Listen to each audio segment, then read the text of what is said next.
नजर में?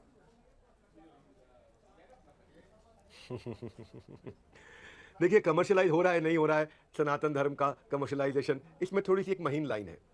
देखिए, कुछ हद तक कमर्शियलाइज एक मंदिर है, उस मंदिर में जन्माष्टमी मनाई जा रही है, एक तरफ वीआईपी लाइन लगी है और एक तरफ 10 लाख लोग लंबी लाइन में लगे हैं। तो आप कह सकते हैं कि वीआईपी लाइन क्यों? क्योंकि उस आदमी ने भाई 10 लाख रुपए का डोनेशन दिया है, 5 लाख रुपए का डोनेशन दिया, इसलिए वो वीआईपी लाइन से आ रहा है। के लिए सक्षम नहीं हूँ। मुझे लगता है कि आपको अच्छे और गेस्ट बुलाने चाहिए। भारत हिंदू राष्ट्र बनना चाहिए, नहीं बनना चाहिए, क्या होना चाहिए, इसमें मेरी थोड़ी राय कम है। मुझे लगता है कि जो हिंदू धर्म है वो हमेशा सबको साथ लेके चलना चाहता है। तो हिंदू राष्ट्र नहीं भी बने तो भी हिंदू सबको साथ लेके चलेगा ही, और बन जाए तो भी सबको साथ लेके चलेगा। तो मैं ये चाहता हूँ। आप भी टीवी सीरियल्स देखते होंगे, ओटीटी प्लेटफॉर्म्स भी देखते होंगे, तो उस पर कुछ कहना चाहेंगे आप? मैं न्यूज़ नेशन के आप जो एंकर है देवी जी, आपको बधाई देता हूं। आप इतने अच्छे अच्छे प्रश्न पूछ रही है जिससे आपने मुझे निरुत्तर कर दिया है। असल में मेरा बॉलीवुड को लेकर ज्ञान बहुत कम है और वो धर्म में क्या कर रहे हैं वास्तव में मुझे ज्ञान नहीं। बहुत ईमानदारी से बोल रहा हूँ, आप इसको ऐसे ही पब्लिश करिए कि मैं इतनी ईमानदारी से बोल रहा हूँ। मुझे बॉलीवुड की किसी पिक्चर के बारे में बात करें मुझे जानकारी नहीं। मुझे जानकारी है बिजनेस की, स्टार्टअप की, इकोनॉमी की, इकोनॉमिक्स की। मुझे थोड़ी जानकारी भगवत गीता की है क्योंकि मैं उसे पढ़ते रहा हूँ गुरुकुल में रह के, और ये बॉलीवुड की जानकारी वास्तव में मुझे नहीं है। ठीक है, तो विवेक बिंद्रा, नहीं नहीं नहीं, आपके चैनल ने मुझे निरुत्तर किया है। ऐसी कोई इच्छा नहीं है। मैं आपके साथ क्योंकि आज मुझे जय हिंद, वंदे मातरम। दोस्तों, आजकल जो है बागेश्वर धाम के ऊपर काफ़ी डिस्कशन चल रहा है, काफ़ी बातें हो रही हैं। तो विवेक बिंद्रा जी भी आए हुए हैं न्यूज़ नेशन पर। आइए इस वीडियो में देख लेते हैं विवेक बिंद्रा जी इस बारे में क्या कहते हैं, क्योंकि वो एक मोटिवेशनल स्पीकर हैं और भगवत गीता का भी वो ज्ञान रखते हैं। और मैंने उनके मोटिवेशन स्पीच में बहुत बार ऐसा सुना है कि वो अध्यात्म की भी बात करते हैं। तो बागेश्वर धाम वाले बाबा का जो चमत्कार है उस पर इनसे काफ़ी सवाल जो है पूछे गए हैं, और ये क्या उन चीज़ों को लेकर जवाब देते हैं, सनातन धर्म के ऊपर क्या इनकी विचारधारा है, वो इस वीडियो में जानेंगे। मैं वीडियो लगाता हूं स्क्रीन पर, और अगर आपने चैनल को सब्सक्राइब नहीं करा है तो आप चैनल को सब्सक्राइब जरूर कर लीजिए। और वीडियो के एंड में मैं अपने विचार डिटेल में बताऊंगा, तो वीडियो एंड तक जरूर देखिएगा। वीडियो लगाता हूं मैं स्क्रीन पर। तो हमने सोचा कि आप जो हैं भगवत गीता, महाभारत, आध्यात्म, मोटिवेशन, तमाम पहलुओं पर खुल के बोलते हैं। लोग आपके कही हुई बातों को सुनते हैं, पसंद भी करते हैं, वायरल भी होते हैं आपके कोट्स। तो हमने सोचा क्यों ना जो ये विवाद चल रहा है उस पर आपकी राय जानी जाए। एक विवाद है बागेश्वर धाम के बाबा को लेकर, उनके दरबार को लेकर, दिव्य दरबार में, जहां पर वो कहते हैं कि सनातन ने उन्हें ऐसी शक्ति दी है, भगवान बालाजी और हनुमान जी और उनके पूर्वजों का आशीर्वाद है उस गद्दी पर, कि उनको अलौकिक शक्तियां आती हैं जिससे वो आपके मन की बात जान लेते हैं, आपकी परेशानी जान लेते हैं, उपाय बताते हैं उन्हें दूर करने के। तर्कशास्त्री कह रहे हैं कि भाई ये जो है चमत्कार नहीं है, ये माइंड रीडिंग है और इस तरह से लोगों को बहलाना नहीं चाहिए, इसका अध्यात्म से कोई लेना देना नहीं है। अगर हम धर्म गुरुओं की बात करें तो वो भी बटे हुए हैं, कोई कहता है कि नहीं भाई सनातन में शक्तियां हैं, कोई कहता है नहीं। डॉक्टर विवेक बिंद्रा क्या कहते हैं? मैं बागेश्वर बाबा धाम को ज़्यादा बहुत जानता नहीं हूँ, पर आपके प्रश्न का उत्तर जरूर दे सकता हूँ। ये आध्यात्मिक शक्ति नहीं है, ये भौतिक शक्तियाँ होती हैं। आध्यात्म इनसे थोड़ा और ऊपर माना जाएगा। ये शक्तियाँ सिद्धियों के द्वारा प्राप्त की जा सकती हैं, और ये शक्तियाँ भी भगवान की कृपा से प्राप्त की जा सकती हैं। अभीमा, लगीमा, वशयिता, कामा वशयिता, बहुत 8 प्रकार की सिद्धियाँ होती हैं, अष्ट सिद्धि। अब वो सिद्धियाँ, अगर उसमें से कोई सिद्धि उनके पास है या नहीं है इसकी मुझको जानकारी नहीं है। हाँ, पर यह सिद्धि के माध्यम से आप ये काफ़ी तपस्या करके भी मिलती है और भगवत कृपा से भी प्राप्त हो सकती है। मैं ये जरूर कहूँगा कि अध्यात्म इनसे बहुत ऊपर है। एक सिद्धि से आप बहुत छोटा काम कर सकते हैं, पर आध्यात्मिक जीवन में आप जब प्रवेश कर जाते हैं तो उसके बाद फिर व्यक्ति को चमत्कार दिखाने की कोई आवश्यकता नहीं पड़ती है। उसका भगवान के साथ भगवत प्रेम हो जाता है, और भगवत प्रेम जो है, जो आध्यात्म है, एक आत्मा और परमात्मा के बीच का जो रिश्ता एस्टैब्लिश होना, वो इनसे थोड़ा और ऊपर की बात है। डॉक्टर बिंद्रा, जो रैशनलिस्ट हैं वो ये कह रहे हैं कि जो शक्तियां, जिनको आपने कहा कि जो भौतिक शक्तियां हैं ये होती हैं, क्या ये भौतिक शक्तियां जो हैं वो मन की बात जान लेती हैं, लेकिन क्या मेरा इलाज भी कर सकती हैं? क्योंकि ऐसे दावे किए जाते हैं कि आपकी बीमारी का इलाज इसमें छिपा है, आपकी परेशानी का इलाज इसमें छिपा है।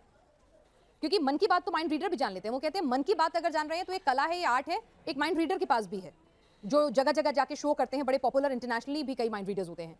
तो कह रहे हैं कि इसे सनातन से मत जोड़िए, इसे आर्ट कहिए, कला कहिए, क्योंकि आप किसी की बीमारी का ठीक करने का दावा मत कीजिए।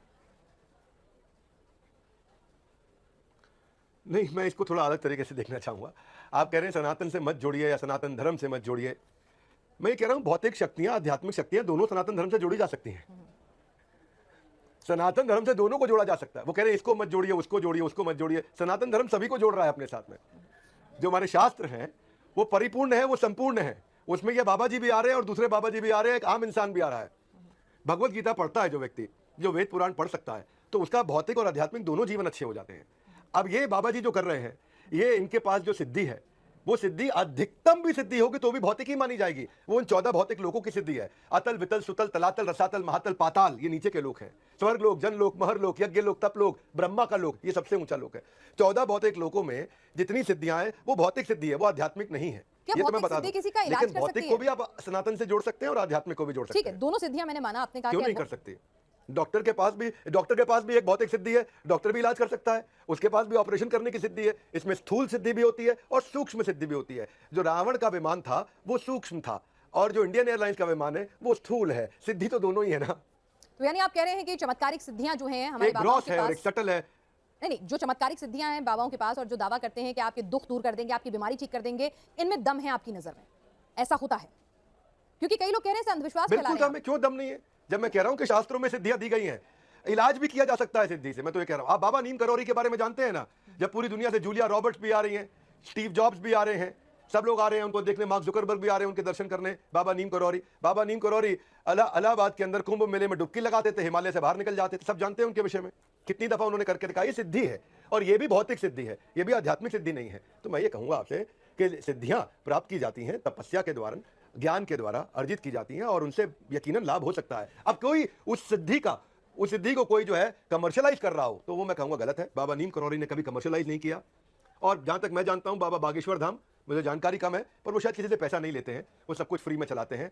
हालांकि मैं उनकी तारीफ नहीं कर रहा, उनको एंडोर्स नहीं कर रहा, पर ये जरूर कहूंगा कि सिद्धि को जो है आप उसका एक कार्टून शो नहीं बना सकते। आप किसी सिद्धि को लेकर के एक सर्कस नहीं चालू कर सकते। आप किसी सिद्धि को लेकर के टिकट बांट के लोगों को बुला करके कमाई करने का जरिया नहीं बनाना चाहिए। वो सिद्धि लोगों की सहायता, उनकी सेवा के लिए होनी चाहिए। जिस दिन आपने पैसा लेना शुरू कर दिया उस दिन वो सिद्धि आपके हाथ से समाप्त हो जाएगी। लेकिन वो तो दिव्य दरबार लगाते हैं, बाकायदा टेलीविजन पर टेलीकास्ट होता है, वो आवाज लगा के बुलाते हैं लोगों को। तो यानी कि इस तरह का डिस्प्ले करना ये बहुत ही प्राइवेट अफेयर होना चाहिए। ये इस तरह के दिव्य दरबार नहीं लगने चाहिए। ये जादू टोना अंधविश्वास को बढ़ावा देने जैसा होता है जो बाबा बागेश्वर कर रहे हैं। आप मेरे को हो सकता है शायद फंसाएं इसमें, मैं जानकारी कम रखता हूं कि वो कितने लोगों को बुलाते हैं, पर मैं ये कहूंगा नहीं, मैं आपको बता देती हूँ, देखिए, जो भी मैं आपको जानकारी दे रही हूँ गलत नहीं दे रही हूँ। वहां पर हजारों लोग आते हैं और वो पूरा एक दरबार लगता है, बड़ा दरबार लगता है एक पंडाल में, जहां पे हजारों लोग होते हैं। Mic, camera, multi cam, jimmy jib सब होती है, उसका लाइव टेलीकास्ट भी होता है और बाकायदा मतलब पूरा जिसे कहते हैं पूरा शो होता है वो। तो वो उसको दिव्य दरबार का नाम देते हैं। कई लोग कह रहे हैं कि भाई इससे अंधविश्वास फैलेगा। अगर कोई आदमी अपना बीमारी लेके डॉक्टर की बजाय, अस्पताल की बजाय बाबा जी की शरण में जाएगा तो इससे अंधविश्वास फैलेगा। उनके खिलाफ एफआईआर भी दर्ज कराई जादू टोना टोटका अंधविश्वास उन्मूलन समिति ने। जी, मैं समझ आता हूं, मुझे जानकारी कम है कि वो अंधविश्वास फैला रहे हैं या नहीं। मैं ये जरूर कहूंगा कि अगर वो ऐसा कर रहे हैं तो बिल्कुल गलत है, उनको नहीं करना चाहिए, कमर्शियलाइज नहीं करना चाहिए। पर जितनी जानकारी मेरी सीमित है वो उसको कमर्शियलाइज नहीं कर रहे हैं, वो उसको पॉपुलराइज कर रहे हैं। तो हो सकता है कि पॉपुलराइज करने के बाद कमर्शियलाइज करे एक इंसान, तो ओवरली पॉपुलराइज करने में रिस्क तो है। उसमें अलग प्रकार की इच्छाएं भी जागृत हो जाती हैं। जब आप पॉपुलर हो जाते हैं, आपके पास शक्ति आती है, तो अलग इच्छाएं भी जागृत होती है, तो उसमें डिविएशन की संभावना भी बढ़ जाती है। परंतु मैं ये जरूर कहूंगा कि हाँ, अगर वो वास्तव में लोगों की सेवा कर रहे हैं और मदद कर रहे हैं तो मैं उनको जरूर धन्यवाद करना चाहता हूं। अगर लोगों की मदद हो रही है, सेवा हो रही है और किसी प्रकार से हो रही है और वो भी निःशुल्क हो रही है, तो फिर वो बधाई के पात्र हैं। तो फिर डॉक्टर या इस तरह की सिद्धियां इंसान किसे क्या चुने? उन्होंने कभी ऐसा कहा है कि क्या उन्होंने कभी कहा है कि डॉक्टर के पास मत जाओ, मेरे पास आओ? नहीं, लेकिन अगर एक बाबा जी अपने दरबार में ही बीमारी ठीक कर देंगे तो एक गरीब आदमी अस्पताल की बजाय वहां जाना नहीं पसंद करेगा। ये तर्कशास्त्रियों के तर्क हैं। देखिए, मैं आपके सामने दोनों चीजें रख रही हूँ। यहाँ पर हम किसी की तरफ नहीं है, बीइंग अ न्यूज चैनल हम आपके सामने दोनों पॉइंट्स रख रहे हैं। तर्कशास्त्री क्या कह रहे हैं? नहीं, देखिए, मैं इसमें कोई गुंजाइश नहीं छोड़ूंगा कि मैं शास्त्रों में विश्वास रखता हूं और शास्त्रों में इस प्रकार की आयुर्वेद की, और आयुर्वेद से और पीछे जाते हैं, जैसे कि मैंने बताया अहिमा, लगीमा, वशयिता, कामा वशयिता, 8 प्रकार की सिद्धियां होती हैं। अगर ये बाबा जी के पास सिद्धि है और ये लोगों से पैसा लिए बिना उनका इलाज कर रहे हैं, उनकी मदद कर रहे हैं, उनकी सेवा कर रहे हैं, तो मैं इसको कुछ गलत नहीं मानता। तो मैं इनके खिलाफ नहीं इसमें कहना चाहूंगा, पर मैं ये जरूर कहूंगा कि जैसे ही मेरा वक्तव्य बिल्कुल क्लियर है, वो अगर इसे कमर्शियलाइज करेंगे तो वो शास्त्रों के खिलाफ है। जी, क्योंकि जो डॉक्टर है, डॉक्टर को जी, खास तौर से आध्यात्म से जुड़ा हुआ डॉक्टर, उसको कमर्शियलाइज करना गलत माना जाता है। जी डॉक्टर बिंद्रा, एक सवाल जो सनातन को लेकर इन दिनों काफी ज्यादा चर्चा में है कि सनातन जो है वो कमर्शियलाइज हो रहा है। धर्मगुरु बहुत ज्यादा व्यापार की तरफ होते हैं। हम शुरू करते हैं कि शुरुआत प्रवचन से होती है, उसके बाद उनके प्रोडक्ट्स भी बाजार में आ जाते हैं। क्या सनातन की परिभाषा ये है आपकी नजर में?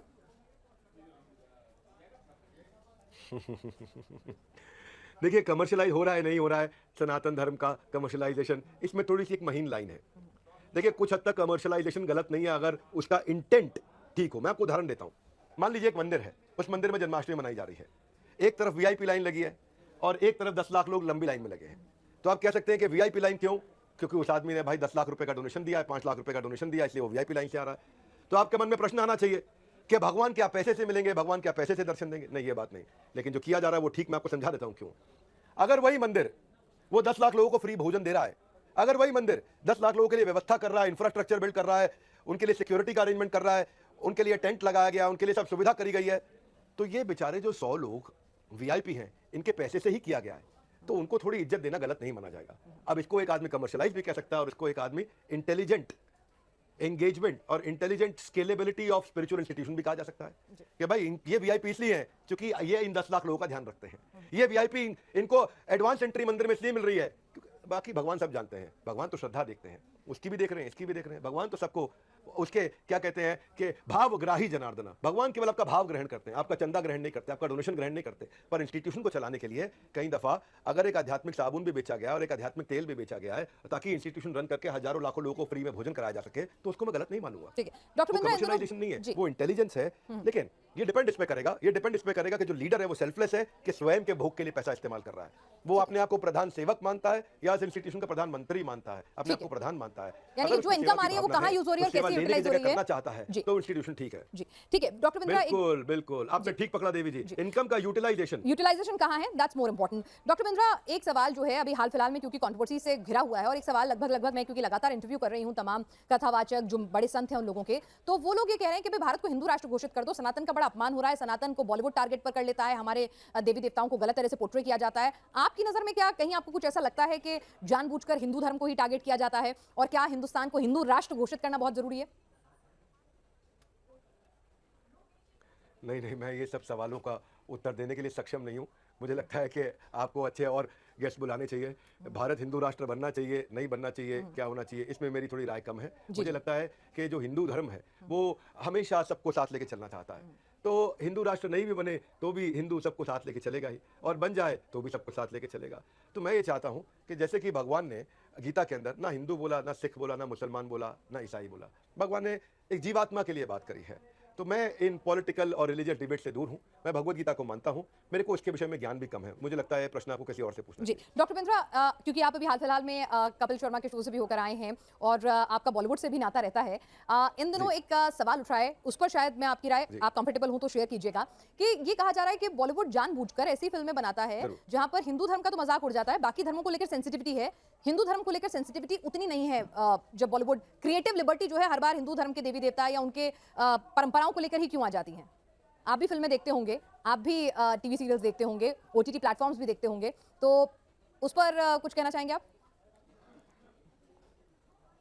मैं न्यूज़ नेशन के आप जो एंकर है देवी जी, आपको बधाई देता हूं। आप इतने अच्छे अच्छे प्रश्न पूछ रही है जिससे आपने मुझे निरुत्तर कर दिया है। असल में मेरा बॉलीवुड को लेकर ज्ञान बहुत कम है और वो धर्म में क्या कर रहे हैं वास्तव में मुझे ज्ञान नहीं, बहुत ईमानदारी से बोल रहा हूँ। आप इसको ऐसे ही पब्लिश करिए कि मैं इतनी ईमानदारी से बोल रहा हूँ। मुझे बॉलीवुड की किसी पिक्चर के बारे में बात करें मुझे जानकारी नहीं, मुझे जानकारी है बिजनेस की, स्टार्टअप की, इकोनॉमी की, इकोनॉमिक्स की, मुझे थोड़ी जानकारी भगवत गीता की है क्योंकि मैं उसे पढ़ते रहा हूँ गुरुकुल में रह के, पर ये बॉलीवुड की जानकारी वास्तव में मुझे नहीं है। ठीक है, तो विवेक बिंद्रा जी, पहली हम बार आपके ऐसा साथ महसूस कर रहा हूँ लाइफ में निरुत्तर हुआ हूँ। नहीं, आपके चैनल ने मुझे निरुत्तर किया। ऐसी कोई इच्छा नहीं है। मैं आपके साथ तो दोस्तों आज जो भी सवाल जो है वो विवेक बिंद्रा जी से पूछे गए पिनाज के द्वारा, वही सवाल लिबरल लिबराडुओं के होते हैं, और विवेक बिंद्रा ने तो बहुत अच्छे तरीके से इसका जवाब दिया है कि आप बोलते हो कि ये जो माइंड रीडिंग होती है ये तो वो जादूगर भी कर रहे हैं, माइंड रीडर भी कर रहे हैं, स्टेज शो के ज़रिए से वो लोग जो है वो पब्लिक को बता रहे हैं, तो इसको आप सनातन से मत जोड़िए, बिकॉज ये लोग ये समझते हैं कि सनातन कोई रिलीजन है, कोई मत है, कोई संप्रदाय है, लेकिन इनको ये नहीं पता है कि सनातन जो है वो मानव मात्र का धर्म है। दुनिया में एक ही धर्म है जिसका हम कहते हैं कि वो सनातन धर्म है। तो हम कहते हैं आप इस्लामी मत बनिए, आप बुद्धिस्ट मत बनिए, आप ईसाई मत बनिए, क्योंकि आप जब भी आप इन मजहबों में भट जाओगे तो आपकी जो सोच का दायरा है वो बहुत ही लिमिटेड हो जाएगा। मैं ये बोलता हूँ कि ठीक है, अंधविश्वास में हमें नहीं पढ़ना चाहिए। अंधविश्वास क्या होता है, जैसे जादू टोंटके वगैरह, लोग क्या है हॉस्पिटल जाने की बजाय जो है वो उन चीज़ों में जाते हैं, वो चीज़ गलत है। लेकिन क्या बागेश्वर वाले बाबा जो हैं इन्होंने कभी किसी को कहा कि आप अस्पताल मत जाइए? मैंने उनके बहुत सारे शो देखे हैं, तो उसमें जो बात निकल के आई थी वो यही निकल के आई थी। उन्होंने कहा कि 75% जो इलाज का असर होगा आपका वो डॉक्टर की वजह से होगा, और 25 जो असर होगा वो बागेश्वर धाम की मैं हनुमान जी की कृपा से होगा। तो ये जो उनकी बात थी वो आज इस चैनल के माध्यम से मैं सबको बता देना चाहता हूँ, जो लोग विरोध करते हैं, क्योंकि धीरेन्द्र कृष्ण शास्त्री ने ये कभी नहीं कहा कि आप डॉक्टर के पास मत जाइए। आपको डॉक्टर के पास जाना है, अपना प्रॉपर इलाज कराना है, लेकिन कहीं ना कहीं आप अगर डिमोटिवेट हो गए हैं और आपको लगता है कि मैंने बहुत जगह पर इलाज करा लिया है और मेरे को बिल्कुल भी फ़ायदा नहीं हो रहा है, आप डॉक्टर के पास, क्योंकि आजकल आपको पता है डॉक्टर जो हैं वो इतने सस्ते नहीं हैं, आपको डॉक्टर की फीस देनी पड़ती है, डॉक्टर के बहुत सारे पैसे हैं, बहुत सारे टेस्ट पे आप हज़ारों करोड़ों रुपया आपका खर्च हो जाता है, लाखों रुपया खर्च हो जाता है, करोड़ों नहीं होगा तो लाखों तो खर्च हो ही जाता है। तो आप वो पैसा भी खर्च कर रहे हो और आपको कहीं ना कहीं अंदर से डिमोटिवेशन की फीलिंग आती है, तो फिर लोग जो हैं जिनके पास आस्था होती है वो ऐसे दरबारों में जाते हैं और वहाँ पर अपना थोड़ा सुकून ढूंढने की कोशिश करते हैं, और वहाँ पर जाकर उनको मोटिवेशन मिल जाती है। वो मोटिवेशन मिलती है, वो अपनी पॉजिटिव एनर्जी से लोग आते हैं, अपना इलाज भी कराते रहते हैं और भगवान की भक्ति भी करते रहते हैं और भगवान का नाम ले लेते हैं, तो उनके जो 25% जो दुख हैं वो वैसे ही दूर हो जाते हैं। तो विवेक बिंद्रा जी ने भी ये बड़े सही तरीके से कहा कि आप बोल रहे हो कि सनातन से इसको मत जोड़िए, भाई सनातन से ही तो चीज़ें निकली हुई हैं, जितनी भी सिद्धियां हैं, योग जो है वो सनातन से निकला है, आयुर्वेद जो है वो सनातन से निकला हुआ है। दुनिया को जब पता नहीं था हमारे यहाँ पर शल्य चिकित्साएं होती थी, सनातन में शल्य चिकित्सा जो है वो कितनी पुरानी है इसके लिए पूरे के पूरे ग्रंथ लिखे गए हैं। और जब खिलजी ने हमारे नालंदा विश्वविद्यालय को जलाया था, वहाँ पर ना जाने कैसी कैसी किताबें थी, लेकिन क्या नालंदा में ही वो किताबें थी और सारी किताबें जल गई? हो सकता है कि बहुत सारा ऐसा ज्ञान हो जो वहाँ पर ही हो, क्योंकि लाइब्रेरी में जब आप बुक्स को रखते हो तो वहाँ पर एक लाइब्रेरी थी किताबों की, वहाँ पर एक पूरा का पूरा जो है वो विश्वविद्यालय था वो। तो जब विश्वविद्यालय की एक लाइब्रेरी में कोई इंपॉर्टेंट अगर आपकी कोई क्रिएशन है, उस किताब के माध्यम से अगर आपने किसी ज्ञान को वहाँ पर रखा हुआ था और वो जला दिया गया, तो जाहिर सी बात है कि वो ज्ञान कहीं ना कहीं जो है वो विलुप्त भी हो सकता है। लेकिन फिर भी जो भी बचा हुआ हमारे पास सनातन की जो विद्याएं हैं, उन विद्याओं में अगर आप लोगों का इलाज कर पा रहे हो, साइकेट्रिक्स डॉक्टर होते हैं जो लोगों को जो है उनको काउंसलिंग करते हैं, उनको अपने पास बुलाते हैं, उनके मेंटल स्टेट को समझते हैं, तो वो साइकेट्रिक्स के ज़रिए से अगर हमारे इन बाबा लोगों के पास वो चीज़ अगर इलाज हो रही है तो इसमें कोई भी गलत चीज़ नहीं है। रही बात कमर्शलाइजेशन की, तो अक्सर ये क्वेश्चन उठाया जाता है कि भैया बाबा लोग अपने प्रोडक्ट क्यों बना रहे हैं, अपने प्रोडक्ट बनाकर क्यों बेच रहे हैं। रामदेव बाबा के ऊपर भी कई बार बहुत सारे क्वेश्चन किए जाते हैं कि भाई रामदेव अपने प्रोडक्ट क्यों बना रहा है, क्यों बना रहा है। भाई रामदेव जो है वो, आप बोलते हो बाबा है, ऐसा कहीं पर लिखा हुआ है कि अगर कोई नाम के आगे बाबा लग गया तो वो कमर्शलाइजेशन नहीं करेगा। हमारे सनातन धर्म में 4 वर्ण होते हैं, ब्राह्मण, क्षत्रिय, वैश्य और शूद्र। जो वैश्य वर्ग है वो बिजनेसमैन वर्ग है, और ब्राह्मण कभी भी वैश्य बन सकता है, वैश्य कभी भी शूद्र बन सकता है, और शूद्र का मतलब अछूत नहीं होता। जिन लोगों को ये पता नहीं है कि शूद्र को वो आज के जो एसटी शेड्यूल कास्ट और पता नहीं क्या क्या आजकल इन्होंने बनाए हुए, हमें खुद पता नहीं है ये दलित शब्द कहाँ से आया, ये किसने क्रिएट किया। मैंने अपने पूरे धर्मशास्त्र खंगाल लिए हैं लेकिन मुझे उसमें दलित शब्द आज तक नहीं मिला। ये दलित शब्द जो है क्रिएट किया गया है अंग्रेजों के द्वारा, वामपंथियों के द्वारा, और उस दलित शब्द को शूद्र से जोड़ दिया। लेकिन शूद्र का मतलब है सेवा, सर्विस। आज अगर हम बात करें कि जो सर्विस सेक्टर है, अगर एक बिजनेसमैन बिजनेस कर रहा है तो उस बिजनेस को चलाने के लिए उसे लोगों की ज़रूरत पड़ती है, उसे शिल्पकारों की ज़रूरत पड़ती है, उसे उस बिजनेस को जो सामान वो बना रहा है उसको बेचने के लिए उसे स्किलफुल लेबर की ज़रूरत पड़ती है। और क्या आप समझते हो कि जो लेबर है वो छोटी है? अगर आप अपना घर मकान बना रहे हो, उस घर मकान को बनाने के लिए आपको लेबर की ज़रूरत तो पड़ती ही है, और ये लेबर जो है वही शूद्र वर्ग है। शूद्र वर्ग वो है जिसका जो क्षत्रिय नहीं है, जिसको विद्या जो है वो समाज को नहीं देनी है, क्योंकि ब्राह्मण का काम है विद्या देना। और आजकल के प्रोफेसर, आजकल के टीचर्स, उनको आप ब्राह्मण बोल सकते हो। हर कोई तो किसी को शिक्षा नहीं दे रहा है ना, लेकिन कुछ लोग ऐसे होते हैं जो स्किलफुल लेबर के अंतर्गत आते हैं। यही जो है प्राचीन समय में सनातन संस्कृति को जब 4 भागों में बांटा गया समाज को, तो वो समाज को काम के आधार पर, उनके कर्म के आधार पर बांटा गया। और क्या आज वो नहीं है? मैं जो लोग इस चीज़ के ऊपर क्वेश्चन उठाते हैं, मैं उनको ये भी बोलना चाहता हूँ, क्या आप अगर आज के समाज को आप देखोगे, क्या आपको ये 4 वर्ण वहाँ पर होते हुए नहीं दिख रहे हैं।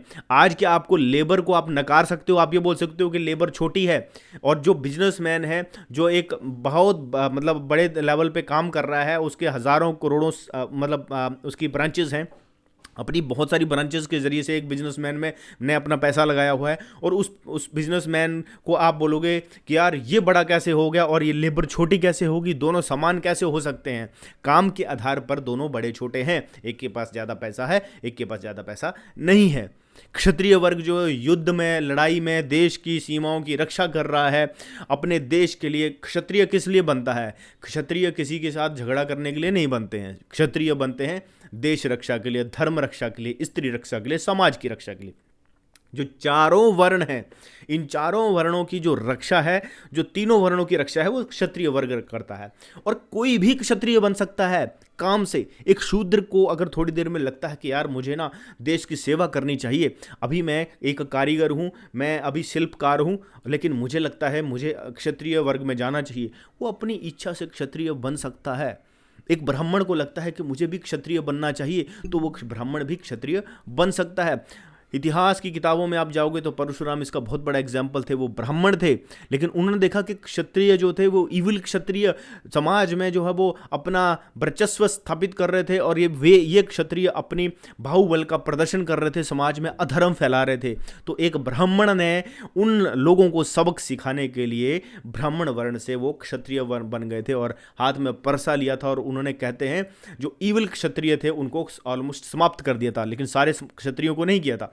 जो अच्छे राजा थे उनको परशुराम जी ने बिल्कुल भी समाप्त नहीं किया था, लेकिन जिस कालखंड में परशुराम हुए हैं, राम जी के जो पिताजी हैं दशरथ, वो भी शायद उसी कालखंड में हुए हैं, लेकिन दशरथ जी को परशुराम में नहीं कुछ किया, कोई हानि नहीं पहुंचाई। क्यों? क्योंकि वो एक अच्छे राजा थे। तो अच्छे राजाओं को, अच्छे क्षत्रियों को जो परशुराम ने दंड नहीं दिया था। तो ऐसे ही होता है समाज में, एक वर्ण से दूसरा वर्ण, दूसरे वर्ण से तीसरा वर्ण। मैं ज्ञान से ब्रह्मा हूँ, बाहुबल से मैं क्षत्रिय हूँ, और मैं उधर से मैं वैश्य हूँ, मतलब मैं बिजनेस भी कर सकता हूँ।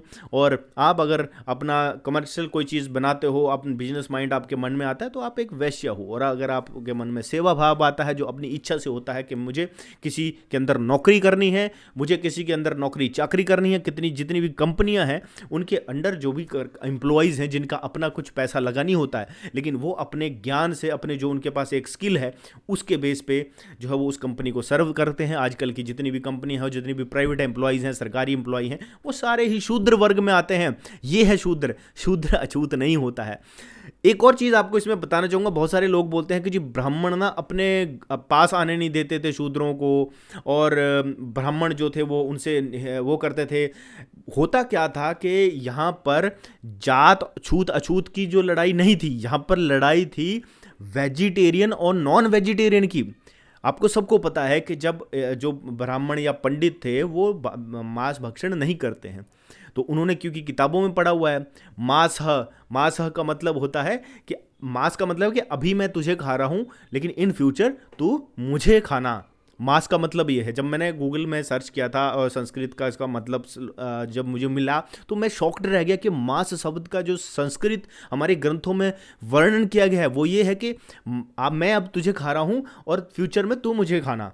तो जब ब्राह्मण जो ज्ञानी थे, जिनको पता था कि यार मांस का मतलब है कि अगर मैं किसी को खा रहा हूँ तो ये भी मुझे खाएगा अगले जन्म में या कभी इन फ्यूचर, ठीक है, क्योंकि जन्म तो अभी आपने उस जीव को खा लिया, अब इनके साथ का जन्म होगा। जो हमारे कहते हैं कि 84 लाख योनियाँ होती हैं, तो अभी मनुष्य योनि में आप हो, और आप क्या समझते हो कि भैया मनुष्य योनि खत्म हो गई तो बस सब कुछ खत्म हो गया। ऐसा नहीं होता है।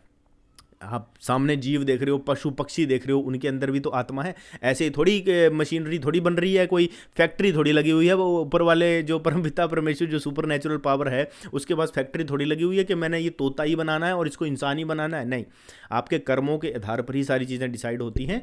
और आप अगर किसी को मारोगे तो वो भी आपको ज़रूर मारेगा, क्योंकि यहाँ पर बैलेंस आउट होती हैं सारी चीज़ें।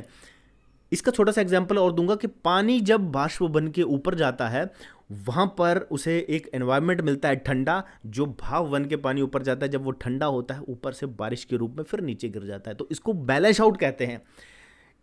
Every action there is an equal and opposite reaction. जब आप किसी चीज़ को धक्का देते हो ना, उतना ही धक्का आपको भी लगता है। आप किसी चीज़ को पुश कर रहे हो, आप अगर वही जो साइंस का प्रिंसिपल है यहाँ पर अप्लाई होता है बहुत ही अच्छे से। अगर आप उपनिषदों में जाओगे तो आत्मा को भी डिस्क्राइब किया गया है, और मैं अपने किसी वीडियो में आपको लेके आऊँगा, अभी इस विषय पर हम नहीं जाएंगे। लेकिन मैं ये कह रहा हूँ कि जो एक वर्ग था जो मांस खाता था और एक वर्ग था वो मांस नहीं खाता था, क्योंकि शूद्रों को या जो लोग सेवा वर्ग में थे या जो क्षत्रिय थे जिनको बल की ज़रूरत होती थी, तो वो कई बार मांस भक्षण कर लिया करते थे। लेकिन ब्राह्मण जो थे वो मांस भक्षण नहीं करते थे, तो वो क्या करते थे, फिर उस मांस भक्षण वाले से थोड़ा सा डिफरेंस बना लेते थे। जो मैंने अपने लाइफ में ऑब्जर्व किया है, जो मैं गाँव में रहा हूँ, तो मैं उस हिसाब से ये बोल रहा हूँ कि कुछ लोग चमड़े का काम करते थे, जानवरों को, जो मरे हुए जानवरों को काटना उनका काम होता था। उससे वो जो आज आप लेदर की चीज़ें देखते हो, चमड़े की चीज़ें देखते हो, जूते बन रहे हैं, आप बेल्ट बन रही है, आप जैकेट्स बन रही हैं, तो ये जो चीज़ें वहाँ पर बन रही होती हैं, तो ब्राह्मण जो पूजा पाठ वाले थे वो आज भी आप देखोगे मंदिरों में बेल्ट ले जाना जो है वो माना जाता है कि भैया बुरा है, बेल्ट चमड़े की बेल्ट वहाँ पर नहीं, चमड़े की लेदर की अगर जैकेट है वो भी बाहर खोल दी जाती है। मैंने खुद देखा हुआ है। अब धीरे धीरे खैर लोग इस चीज़ को इग्नोर कर रहे हैं, वो अलग बात है, बट ये चीज़ें थी कि जो लोग जानवरों को जीव हत्या को गलत समझते थे, वो सामने अगर कोई बंदा मांस भक्षण कर रहा है, कोई अगर नॉन वेजिटेरियन है, तो उससे वो थोड़ा दूरी बनाते थे, उसके हाथ का पानी नहीं पीते थे। क्यों? क्योंकि वो मांस खाता था, ये मांस नहीं खाते थे, तो ये उससे एक डिफरेंस। आप देखोगे आज कुछ वैष्णव ढाबे होते हैं जहाँ पर के मतलब सिर्फ लहसुन प्याज भी नहीं खाया जाता है, तो ये उनकी अपनी सोच है। तामसिक भोजन को वो ग्रहण नहीं करते हैं, वो तमस की तरफ नहीं जाते हैं, वो डिफरेंस था। ये छूत अछूत का डिफरेंस नहीं था, लेकिन इसको लोगों ने गलत इंटरप्रेट करके ये बता दिया कि देखो जी ये तो हमारे यहाँ खाना नहीं खाते हैं, हमारे यहाँ तो पानी नहीं पीते हैं। अरे भाई, तुम साफ सफाई रखो। जो धर्म के जो लक्षण हैं उनमें ये बोला गया कि अंदर और बाहर की स्वच्छता रखना, वो भी एक धर्म का लक्षण है। और सच बोलना, आपके अंदर वो कैपेबिलिटी होनी चाहिए कि आप सच बोलो। अगर आप सच नहीं बोल रहे हो, आप झूठ फैला रहे हो समाज में, तो आप कहाँ से धर्म के साथ हो? आप सनातन धर्म के साथ नहीं हो। और ये सारी चीज़ें जो हैं वो सनातन धर्म का ही पार्ट हैं। दोस्तों, उम्मीद करता हूँ दोस्तों आपको वीडियो पसंद आया होगा। आज की वीडियो कहीं समाप्त करते हैं, मिलूंगा नेक्स्ट वीडियो में। तब तक के लिए दोस्तों, जय हिंद, जय भारत, वंदे मातरम।